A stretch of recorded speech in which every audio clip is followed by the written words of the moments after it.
Навивачи со безброј знамиња веруваат во Македонија.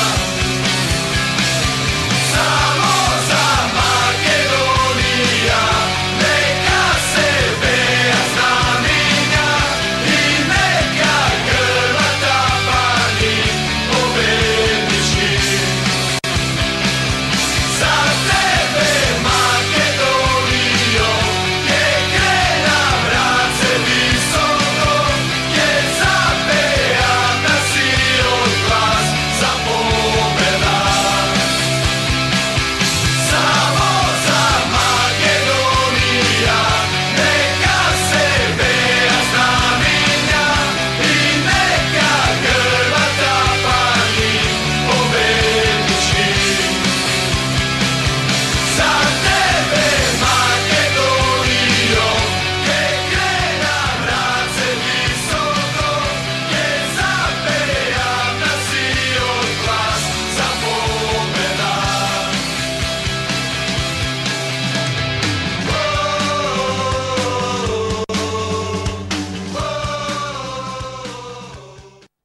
Почитувани гледачи, добар ден. Добре дојдовте во уште една епизода од емисијата Политико. Моето име е Саша Ивановски и следните 45 минути ќе се обидеме да го задржиме вашето внимание.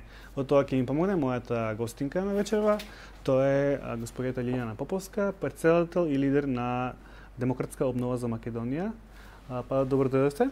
Добре, најдобро, благодарам. Сакам само да ви известам дека вие сте прва припадничка на понежниот пол во оваа емисија, која што е нов проект на наша ТВ.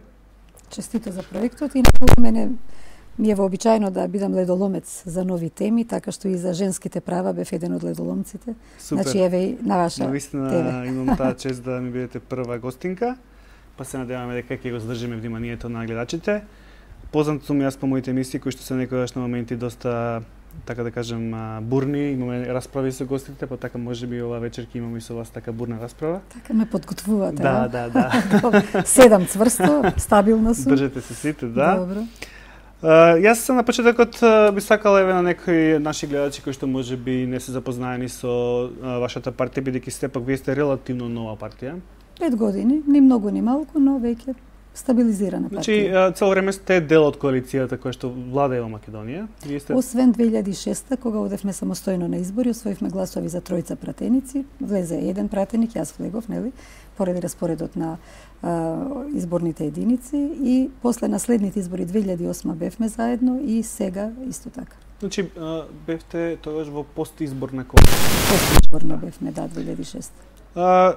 Ке сакате ли да ни кажете во кој дел од извршната власт партиципирате, во кое министерство или во сите министерства имате подсекретари, имате ваши членови каде што можете да делувате или сте концентрирани на едно министерство? На различни начини, во екологија преку позицијата заменик министер, исто така имаме позиции во музеј на Македонија како национална институција, потоа во Агенцијата за просторно и урбано планирање, во Агенцијата за туризам, во школи за деца со посебни потреби, бидејќи тоа исто така една од нашите области, социјалната политика и лицата со хендикеп и така натаму.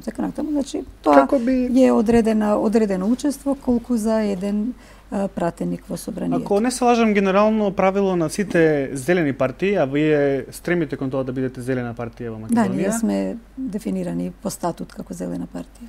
Ке сакате ли да ни објасните нашите гледачи што значи тоа да се биде зелена партија?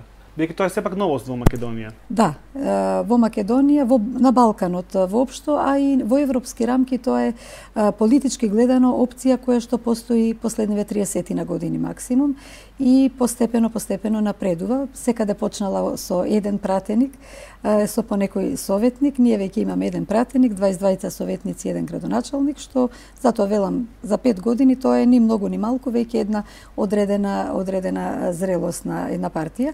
Инаку што значи зелена партија? Зелените се пред се многу мирољубиви, политички гледано многу толерантни, со голема почит кон различното мислење, што значи нивниот настап е мирољубив со аргументи, не се оди во дисквалификации на некој друг. Во политичкиот спектар вие стремите кон центарот, ако не се лажам. Тоа е во центарот, да, со тоа што во Европскиот парламент, значи, зелените се веднаш до либерал-демократите центар, малку кон лево, зависи од нијансата, дали малку кон лево или малку кон десно, зависи во која држава какви се состојбите, какви се приликите и за што се залагат. Ние сме стриктно центар. Инаку Зелената партија се стреми за грижа за животната средина, се стреми за зелена економија, која што ја подразбира како секој оној бизнис кој што прави профит од една страна, обезбедува вработување, ги викаат зелени вработувања, меѓутоа истовремено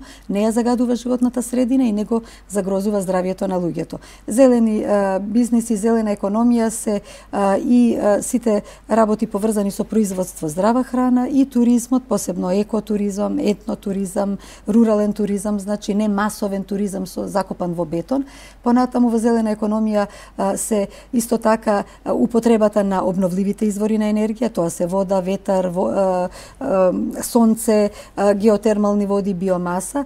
Понатаму разни активности за зголемување на енергетската ефикасност на објектите, значи добра изолација да не ја фрламе енергијата низ пенџере и слични бизниси кои што не ја загадуваат животната средина, како што реков, а се здрави и за здравието на луѓето и имаат одржливост, тоа е суштината. Инаку за зелените е карактеристично нивната силна заложба за демократија, човекови права, за социјална правда и грижа за ранливите категории и тоа дојде многу природно и јас и пријатели со кои што ја формиравме Демократската обнова на Македонија Дом практично голем дел произлегуваме од тие сектори, сме биле борци за еднакви можности на мажи, на жени, на деца, детски права, права на хендикепирани и така натаму, така што сето тоа е дел од тој пакет на зелените и карактеристиката на зелените е дека се секогаш посветени на две области. Сметаат дека е страшно важна науката, затоа што без наука нема современи технологии, без современи технологии не можеш да ја заштитиш планетата Земја и да обезбедиш такви технологии кои што нема да загадуваат, а ќе бидат напредни. И втора област каде што зелените многу полагаат, тоа е културата. И ако може да видите, значи зелените практично и по дефиниција уште во Германија на многу интересен начин се имаат формирано со тоа што се слеале невладини движења и борци за човекови права, за мир, за почитување на различни специфични интереси на разни целни групи, се слеале во едно и се вели дека обично зелените го имаат земено либерализмот од либералните демократи, социјалната правда од социјалдемократите, а традицијата, културата од конзервативците. И во сето тоа е направено во еден спој каде што се бориме за зелени градови, зелени држави, значи сето она што е померка на човекот, една хуманистичка димензија на политиката, практично за некого можеби нетипично, меѓутоа верувам дека е комплементарно и потребно на сите овие посурови, да речам, политики и по вака жестоки политики, потребно е внесува една нова димензија, една хумана димензија која што ни треба како човештво. Знам дека германците имаат наистина силна зелена партија. Јошка Фишер беше министр за надворешни работи од токму од редовите на зелените, ако не се лажам. Така, и тој го проби мразот, знаете, прв направи коалиција владина, каде што влегоја внатре. Оти дотогаш зелените беа познати како вечни опозиционери. Борци против како радикалите во Србија.